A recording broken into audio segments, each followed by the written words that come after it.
Let's go on to our next team in the title race, Borgetto, currently sitting in fourth. As you mentioned, George, that they're in touching distance from the top.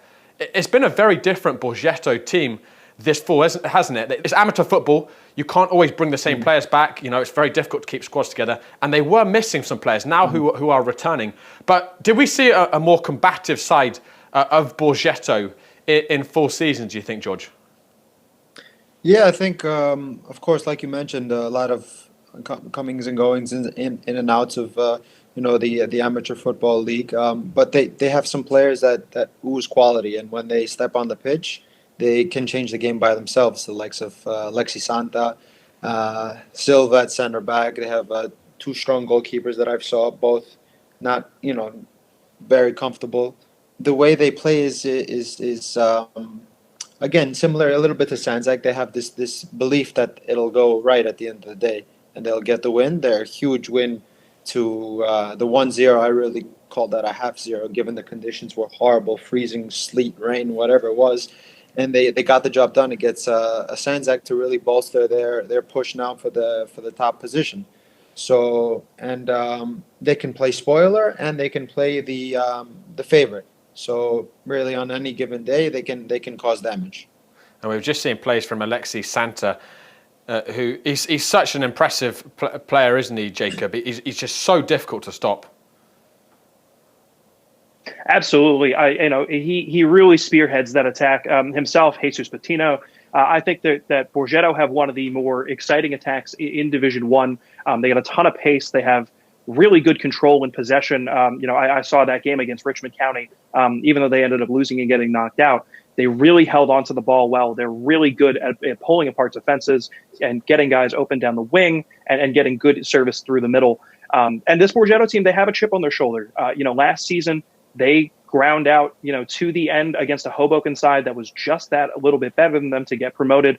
Talking to Benny Di Pasquale before that Richmond County game, I asked him about the recruitment.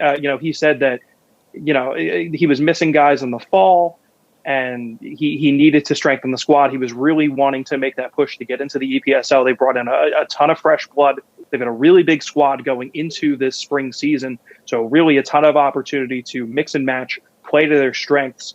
Borgetto are going to be a little bit of a wild card, I think, going into this spring. I think teams were able to adjust to them in the fall season, but even in the loss against Richmond County in that Kilby Cup semifinal, there was some really, really good play. And throughout the Kilby Cup, even in the group stages, Borgetto were extremely impressive.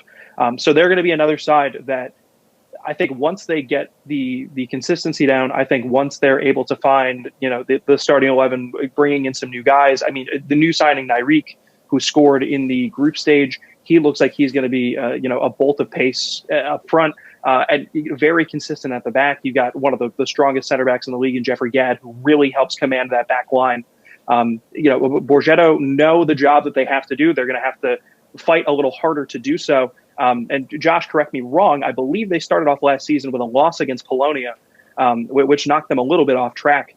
So it's just a question of, do they have the resiliency to not fall back into old habits and to keep the momentum going into the spring? I think last spring you're almost there. It was a crazy first day of last spring where Hoboken lost to Polonia and Borgetto lost to Zoom and Richmond drew against Nyack. So our entire top three, all of them were so worried because none of them had really dropped points up to that point, and then they all dropped points at the same time. But I think you're totally right on that point. And it sounds like Borgetto are starting to get that all-star feeling back, really, with players returning and some of the new signings, which is certainly going to be very exciting for us watching that.